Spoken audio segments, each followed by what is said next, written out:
What's up, ladies and gentlemen of YouTube? Boogie2988 coming at you live once again through the power of the internet. In yesterday's intro to the video, I said I was going to talk about Bethesda as well, but I got so tired by the end of that video. It was like 2 o'clock in the morning. I went ahead and passed out. But I want to talk about Bethesda now before I head down to watch the Ubisoft conference. And before we actually talk about the games, I want to talk about just Todd Howard in general. I want to talk about the show in general. I want to talk about the rock and roll intro that they did. It was bizarre and it was weird. And I knew that was going to happen because last year they got such a positive response for the weird way that they did the show and just how unusual it was.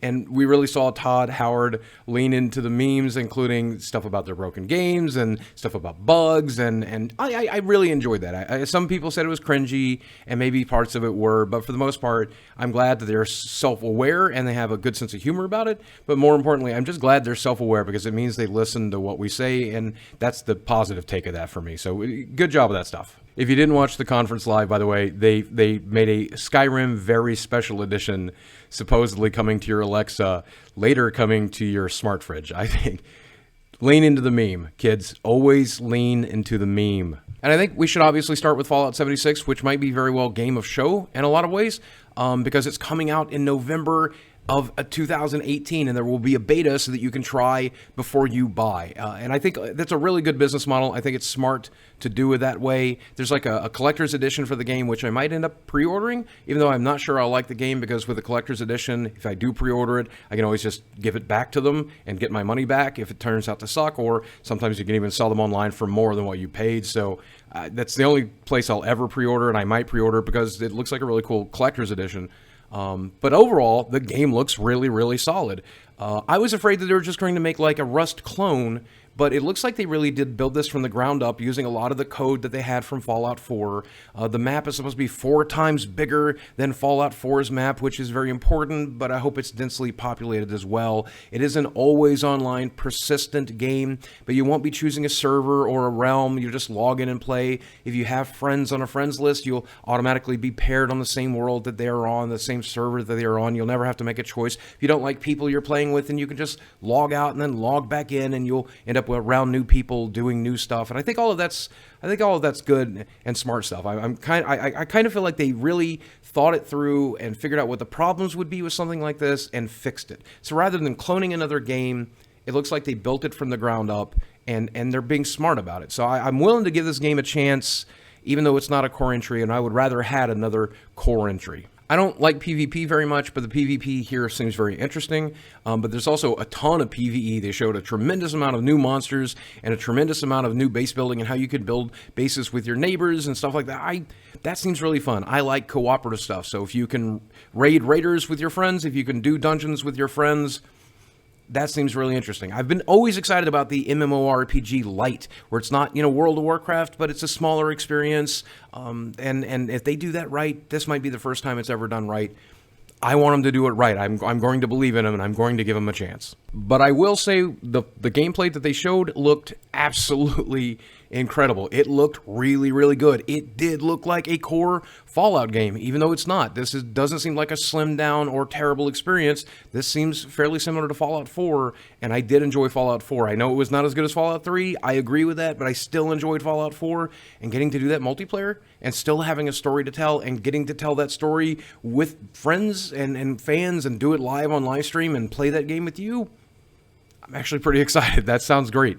There are 2 Elder Scrolls games in the works, and obviously one of those is Elder Scrolls 6, and we only pretty much got a logo with a little bit of music and just a little bit of scenery, but it was enough to say that we are announcing that we are finally beginning work on it. If you don't like our multiplayer games, if you don't like what we're doing with Fallout, if you don't like what we're doing with Elder Scrolls, know that we're still listening to you. We still want to make great single-player games, and we are working on one right now, and that one is Elder Scrolls 6, so it's coming.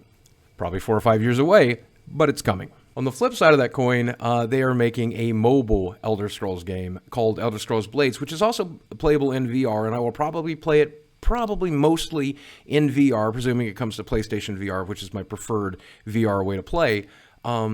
And it's cool because it looks like you can take your characters from VR to your phone, from your phone to VR, and it looks like core Elder Scrolls gameplay. It looks like Skyrim gameplay. It looks like, Oblivion gameplay. The spell system and the fighting system seem pretty decent. I don't know for sure, but since the game is free to play, I'm willing to give it a shot. And they tend to do free to play games and mobile games a lot better than other people. I still play Fallout Shelter to this day. That's kind of how I think mobile games should look. It's not the best mobile game, and it's certainly not as good as your average game, but mobile is the future, and they are doing mobile better than most. If that had been the only Elder Scrolls game that they had announced, I would have been very, very angry and upset. But since they also tacked in at least the logo for Elder Scrolls 6, I'm willing to give Blades a shot. I hope it's fun. It probably won't be. They'll probably monetize it in a poor way. It probably won't be a deep enough of an experience, but I'll certainly dabble with it. I'll probably do it on live stream and VR so you can laugh at my fat butt. They showed that they were working on a new Doom. I guess they're not calling it Doom 2. They're calling it like Doom Eternal. What is with this Eternal, Infinite, Doom Eternal, Halo Infinite? What is it with, forever? I don't know. It's just a sequel, guys. It's not forever. Unless it's the last sequel you're making and you're just going to keep updating that one thing, then sure. But I really enjoyed Doom, and I welcome more Doom. I'd like to see them innovate on what they did in the first game. The first game is very, very solid. It's a very solid blueprint. Now add more cool stuff to that. Vary up the gameplay, vary up the levels, make it more interesting. I'm all for it. I'm just looking forward to that. I'm just kind of giddy about it, honestly. They also announced a new Wolfenstein. This one is a sequel to the current Wolfenstein games, and it includes BJ Blazkowicz's twin daughters, which I think is an interesting choice. It's a brave choice. I really don't want to see the Rule 34 for that. That's going to really creep me out. But otherwise, it looks like really interesting gameplay. I look forward to playing that. I don't know how it's going to play other than co-op, but co-op Wolfenstein sounds fantastic to me. Oh, they also said they're bringing Wolfenstein 2 VR, which is great, so that you can F Nazis in every platform, which is interesting. I don't know why they call it F Nazis. Wouldn't you want to F up Nazis? Are they encouraging you to have sex with Nazis? Boy, this is going to get demonetized. And that's why you should click the sponsored link down below. Then we got a really extensive look at Rage 2, and I'm pretty excited about Rage 2 because it kind of looks like Mad Max meets Doom gameplay. It seemed to borrow quite a bit from Doom. I'm glad it doesn't play more like Wolfenstein and it plays more like Doom did, because Doom was a much better combat system, and the rush-in system and grabbing bandits and breaking their legs sounds fantastic to me. I know a lot of people are not really that into post-apocalyptic anymore. They feel like it's overdone, but this is being made by the same people who made Mad Max. And if you didn't play Mad Max, it's a really solid blueprint for a game. So this looks like Mad Max meets Doom. I'm all for it. I think it's probably a pickup. And then Prey is getting some DLC, including like a roguelike mode for the people who still want to play Prey or already own it. It might be a reason for you to reinstall it to play the DLC or to play some of the free DLC that they're giving out. But then the biggest announcement for a lot of people is they finally confirmed this game Starfield. And again, all we pretty much got was a shot of space and a logo, but the much rumored, long anticipated game Starfield has been confirmed. Still don't know what it is, but it's coming. I can't wait to see what it is.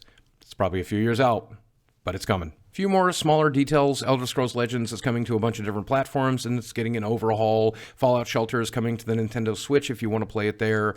Just a lot of smaller stuff that's not that important, really not worth recapping, but you should check it out because it's going to be stuff for you to play right now. And as a fan of Bethesda and their games, I am super excited. But as a critic, I have to give this probably a C+, a B-. I feel it's right in that area because, again, a lot of big promises, but we don't really have release dates. We don't really know when these games are coming. I'm excited that they are working on these games, but I can't play them right now. The good news is, and the reason it did a little better than Microsoft, is it told me when I can play Elder Scrolls Blades. It told me when I can play Fallout 76, and it all turns out those are the games I'll be playing this fall. Those are some of the better games that I can be playing almost immediately. I'm getting free beta access to Fallout 76, and so are you, so that we can try it before we buy it and help them patch it and make it a good game, because Bethesda games are often very buggy, according to Todd Howard.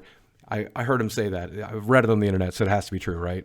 But I have to say, compared to last year's show, it's a huge step up. Last year's show was weird and kind of cringy, and they took some big risks this time. It could have come across very cringy. Didn't care for the rock and roll opening, didn't care for a lot of the goofier stuff. It could have been very, very cringy, especially compared to last year, but it wasn't.